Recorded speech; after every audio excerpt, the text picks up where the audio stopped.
Hello guys, welcome back to another inspo. For today's video, here we're going to show you how to use the Eurail Pass app. So, if you're looking to use the Eurail Pass app here, well, using it is really easy. So, first things first is you want to install the app. So, you want to go and open up Google Play Store or the App Store here and just basically type in Rail Planner or Eurail. Now, from here, you want to go and install it. Now, once you've installed this, go and open up the app.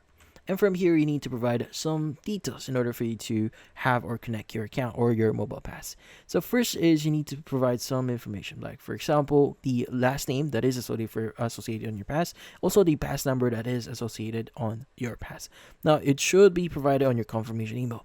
So go and provide those details and tick the box here that says, by ticking this box, you agree to pass conditions of use and privacy policy. Go and click on add this pass, and once you provide all the details and agree to it. Now from here, you need to connect a trip. So you want to go ahead and add a trip name here. Now go ahead and click on next at the very bottom of your screen.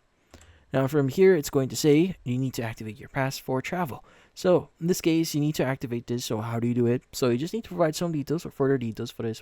Like for example, you need to fill in your ID number, choose the date you expect you will start traveling here, and you need to provide your name, class, pass number, and passport or ID number here.